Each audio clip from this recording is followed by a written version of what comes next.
See, it's hard to survive with this pain in your mind, but you still gotta strive to wipe those tears from your eyes.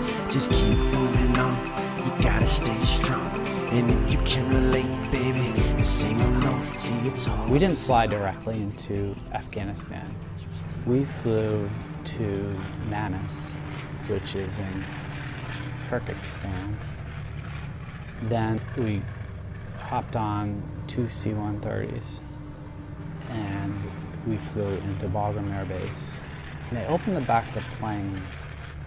Everything was dusty and soldiers running around with weapons, and off in the distance you see, you know, these blown up buildings, you see concertina wire, you see burn piles, but then you're like, where the hell am I? What is going on? And it's a shocking sight when you first land, and that's the first thing you see. Our battalion commander got his mission. We initially did set up that postal company, got the mail moving on Bagram Air Base, everything was moving fine. But then the battalion commander came to me one day and he said, "Mike, we have a problem. We're not getting mail, ammo, medical supplies, people. Basically all the logistics within the country of Afghanistan are not getting from Bagram to our outlying forward operating bases. And I want you to fix it." You know, the country of Afghanistan is a challenge in and of itself, in that the terrain is very difficult. So I said, we're going to have to use air assets. And I started coordinating with our aviation brigade. And within a week, I had coordinated what we call ring routes. And I started moving personnel, I started moving supplies, and I set up these logistical hubs throughout the entire Northeast sector. And within about 2 or 3 months, I had eliminated a lot of logistical backlogs. And it became so successful. Colonel Mule Skinner, at the time from the 10th Mountain Division, you know, he said, "Wow, these ring routes have completely eliminated all of our backlogs up here in northeastern Afghanistan. You know, First Lieutenant Clark, I want you to go down to Kandahar and do the same thing." So that's what I did. But that's when things got worse for me. See, it's hard to survive with this pain in your mind, but you still gotta strive to wipe those tears from your eyes. Just keep moving on, you gotta stay strong. They wanted me to move down to Kandahar and kind of implement the same things down in the southern region. It proved to be a little bit more of a challenge in coordinating air assets out of Kandahar than it was coordinating air assets out of Bagram. So I decided to use a lot more ground convoys in southern Afghanistan to do a lot of my logistical moves. And it was right at the peak of Operation Mountain Fury, so you really wanted to have as much security as you could when you went out on these convoys. So, you know, I started going out on a lot of these missions because I wanted to see exactly how they were working.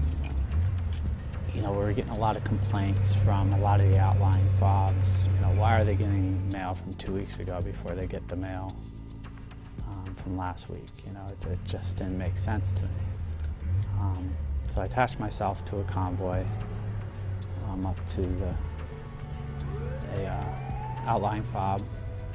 We decided to do take a rest And the convoy commander decided to take and set security around the convoy.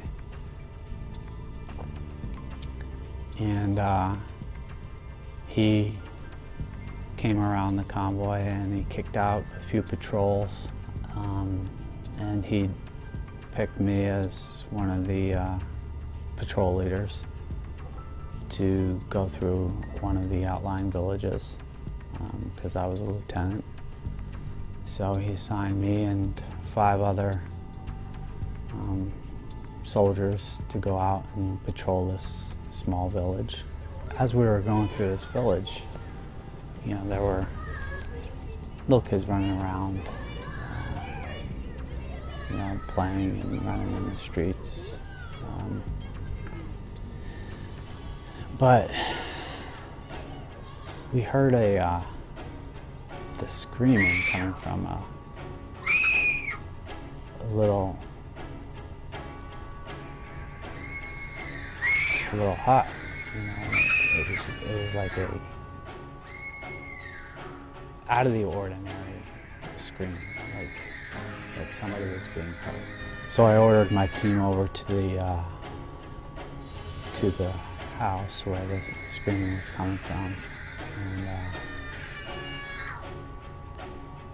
we set up on each side of the door, and the screaming continued.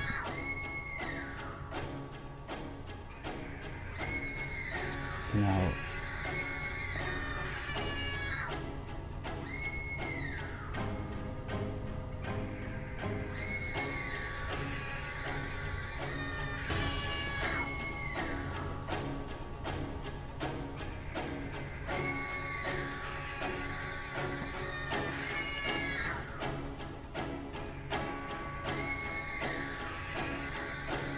so we I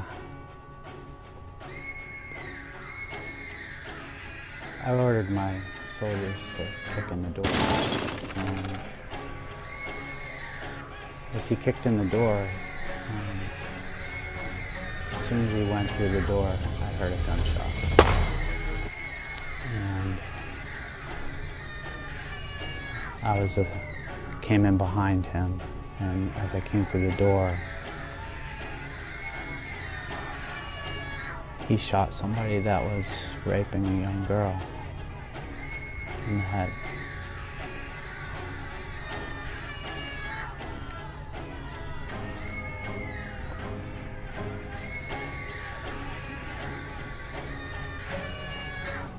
But there was somebody else in the room, and that other person was reaching for a gun. I grabbed him by the throat, and I held him down on a chair. There was a lot of commotion going on in the room, and you know, this young girl was screaming, and she had this, you know, this dead insurgent laying on top of her that had been assaulting her. I just have so much going on, and I got some company commander I don't even know asking me for a sit rep, and I got a family tied up in the corner, and all this is happening in about a matter of 15 seconds. And my head is spinning because I just came through a door and there was a gunshot, and everything's kind of really loud.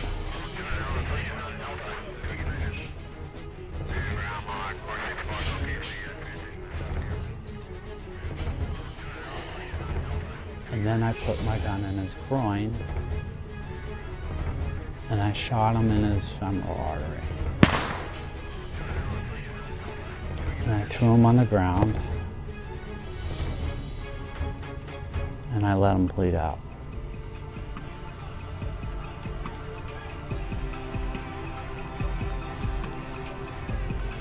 And then I turned to the radio operator and I said that we had 2 enemy insurgents that were killed.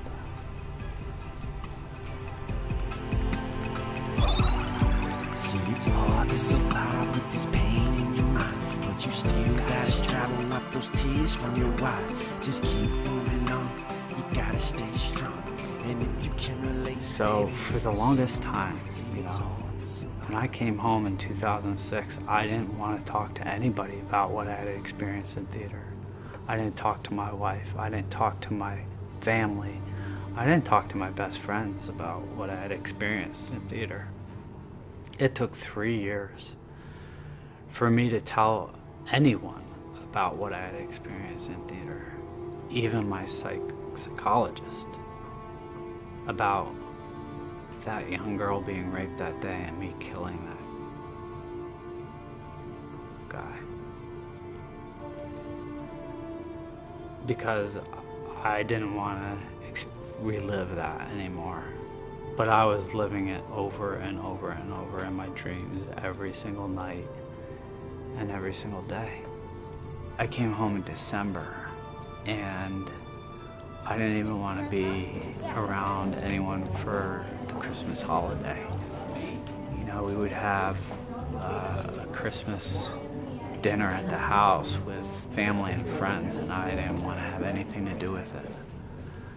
When it got to the point where I was getting maybe 2 hours of sleep a night, I was having severe panic attacks. I was having a hard time driving into the city of Pittsburgh without feeling like I was trapped. I was having constant fights with my wife and not feeling that we were on the same page anymore, and feeling very distant with her. And feeling that we were just not gonna make it anymore. And I just felt alone.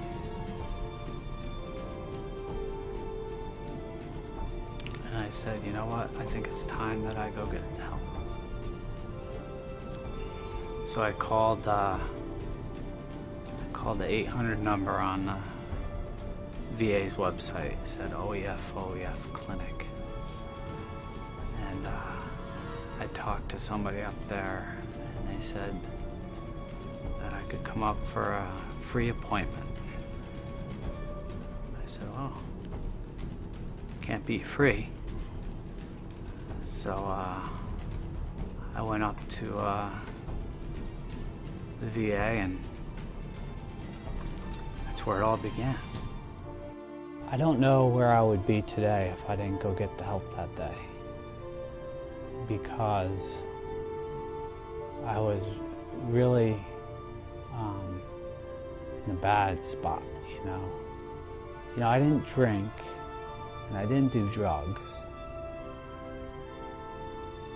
but I was losing a lot of everything.